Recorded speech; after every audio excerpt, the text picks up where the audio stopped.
Friends, आज मैं आपके साथ इकोनॉमिक्स का एक और टॉपिक लेके आया हूँ। टॉपिक का नाम है causes of unemployment.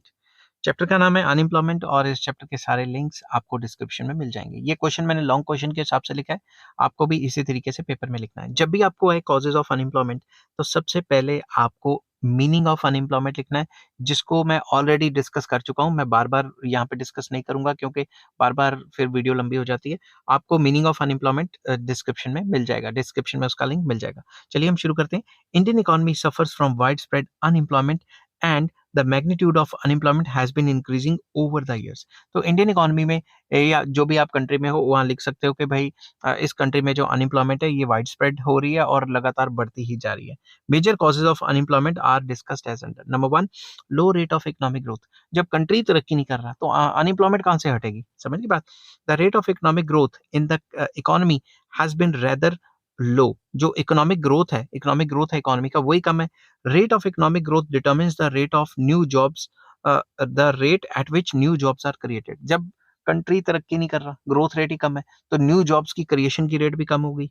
The job opportunities created under each 5-year plan have fallen short of the job requirement of the growing labor force। जितने भी पिछले 5-year plans बने उसमें जो भी जॉब की क्रिएशन हुई वो इतनी ज्यादा नहीं हुई जितनी जॉब्स की डिमांड थी। मतलब पॉपुलेशन ज्यादा बढ़ गई और जॉब क्रिएशन कम हुई। Unfortunately, non-agricultural sector, particularly the modern industrial sector, is growing at a slow pace।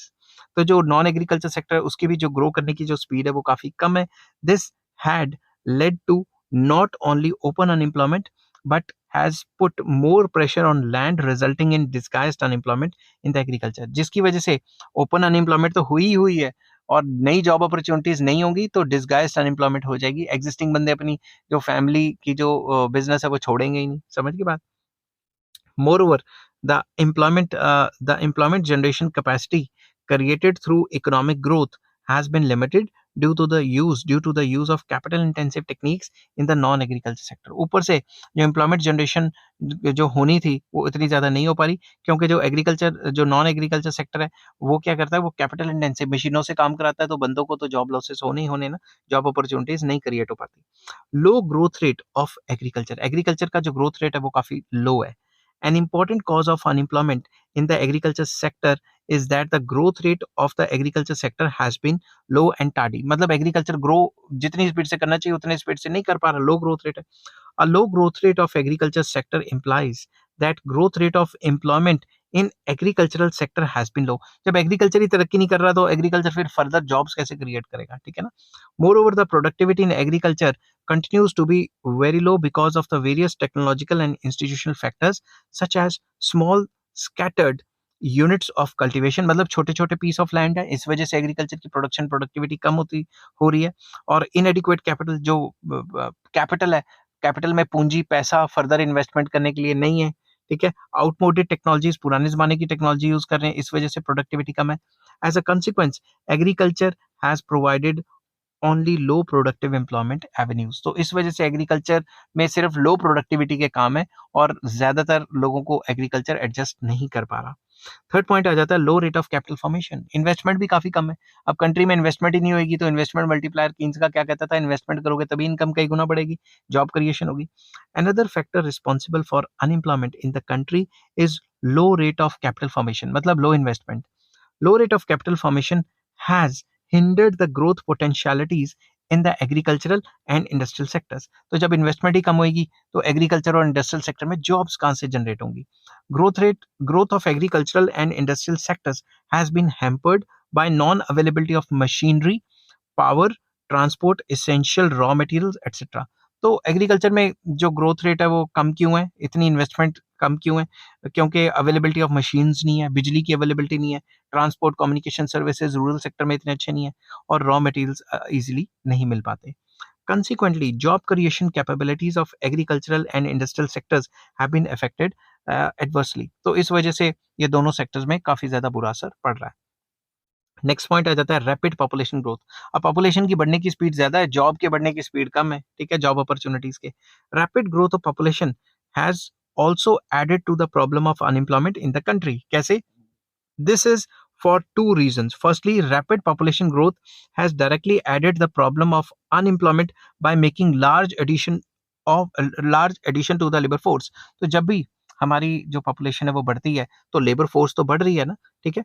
In other words it has increase the supply of labour force. तो जब भी पॉपुलेशन बढ़ती है लेबर की सप्लाई बढ़ जाती है, तो उस वजह से भी मतलब अनएम्प्लॉयमेंट है। Causes, secondly rapid population growth has reduced the resources for the capital formation. तो जितनी ज्यादा पॉपुलेशन होगी उतना हम अपने खाने पीने पे ज्यादा, मेंटेनेंस पे ज्यादा खर्चा हो जाएगा और इन्वेस्टमेंट पे कम खर्चा होगा। More people means more expenditure on consumer goods and on provision of various facilities such as water, electricity, medicine, education, etc. तो जब ज्यादा लोगों के उनके ऊपर खर्चा भी ज्यादा हो जाएगा, जब खर्चा ज्यादा होगा तो इन्वेस्टमेंट के लिए कम ही पैसे बचेंगे ना, क्योंकि सेविंग कम हो पाएगी।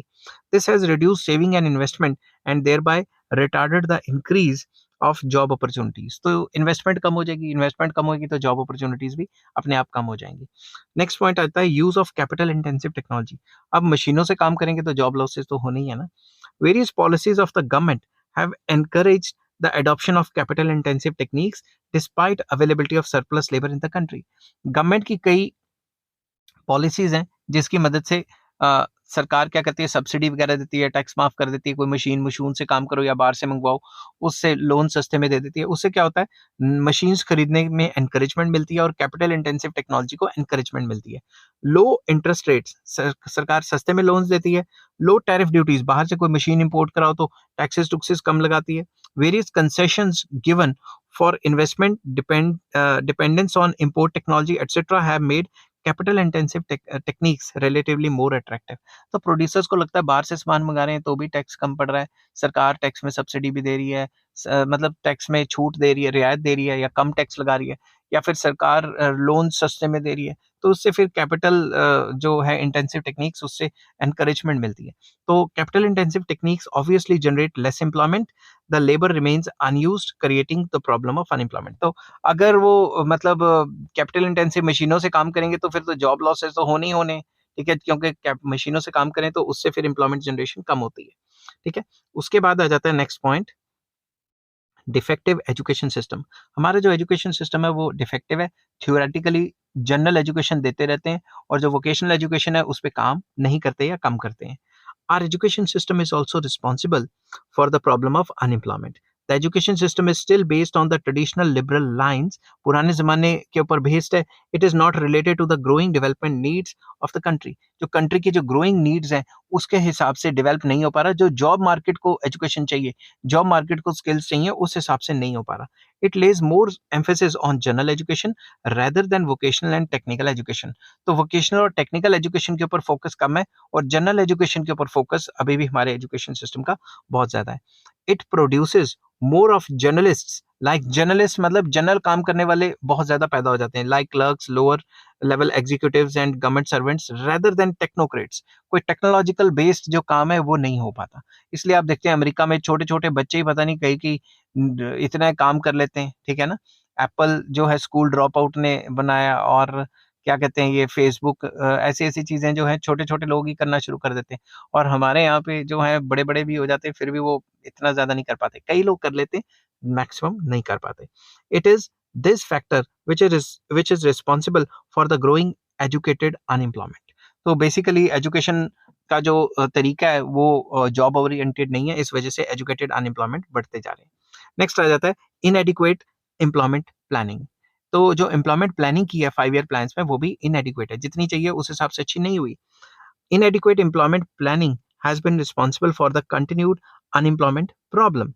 Low priority has been given to the employment objectives in the plans. जो पुराने कई सालों में जो हमारे 5 ईयर प्लान्स आए हैं उनमें इनको अच्छी जो है प्रायोरिटी नहीं मिली। अनएम्प्लॉयमेंट प्लान्स को अच्छी प्रायोरिटी नहीं मिली कि भाई अनएम्प्लॉयमेंट हटाने के लिए क्या क्या करें हम।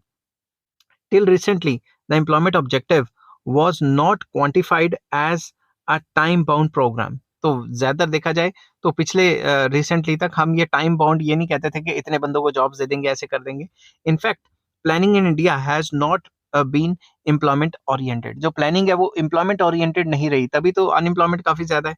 The wage rate policy and appropriate policy with regard to techniques that is have etc techniques etc have not been seriously used to solve the problem of unemployment. Basically इसमें ये बताया गया है कि सरकार ने कोई अप्रोप्रिएट वेज पॉलिसी या अप्रोप्रिएट जो पॉलिसी नहीं लाई रिगार्डिंग कौन सी टेक्निक्स यूज करनी चाहिए, किस किस तरीके से काम करना चाहिए जिससे कि जॉब अपॉर्चुनिटीज क्रिएट हो। नेक्स्ट आ जाता है weak manpower planning. Weak manpower planning has also led to problem of unemployment. कैसे?